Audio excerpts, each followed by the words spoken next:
अरे भैया आप लोगों को टाइम का कुछ पता है कि नहीं? क्या हो गया भैया? कितना बज रहा है टाइम? 12 बज गए। अच्छा तो ये 12 तो ऐसा हो रहा है। हाँ रुको ना रुको ना रुको ना रुको ना हाँ। 12 तो ऐसे आप बोल रहे हैं जैसे लग रहा है शाम के 4 बज रहे हैं। देख रहे हैं क्या कर रहे हैं? अरे भैया 12 बज हमारे रहे हैं। हमारे लिए सवेरा हो रहा है अभी। सवेरा क्या मतलब है? अरे थोड़ा पढ़ा लिखे होते तो पता चलता ना। भैया हम लोग पढ़े लिखे हैं। क्या पढ़े लिखे आप लोग बताओ? इतना पढ़े लिखे हो कि 12 बजे आप लोग को कहाँ रहना है आप लोग को पता ही नहीं है। ऐसे पढ़ाई लिखाई का क्या मतलब है? 12 बजे चाय पीने आने का ये और क्या समय? ये चाय देखो खोल के बैठे हुए हैं। आपको हम क्या समझाएं? अरे तो दुकान खोल के पहले दुकान वाले को बोलो ना।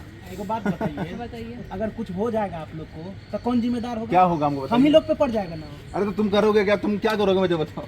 देखिए हमारा देखिए आपके हंसने से कुछ होने वाला नहीं है। नहीं। बात तो समझिए। यहाँ पे सिर्फ हम दोनों ही तो नहीं है ना, और भी लोग हैं ना यहाँ पे। और भी लोग हैं मानते हैं लेकिन आप देखिए सारे लोग एक अकेले चाय वाला है बेचारा। हाँ हाँ। एक अकेले आप लोगों को अगर कुछ होता है तो हम लोग जवाब देते देते परेशान हो कुछ देर जाएंगे। में चले जाएंगे ना भैया, इतना हाइपर क्यों हो रहे हो आप? अरे भैया हम ऑफिस से आ रहे हैं हाँ। अभी। हमारा ऑफिस है हमारा बगल में, एक यहाँ पे नाइट कुछ नहीं ऑफिस होगा। चलता है, हाँ। अब बल्कि आप तो कुछ भी नहीं हो।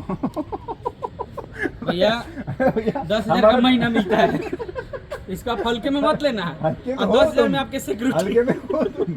हमारा बाउंसर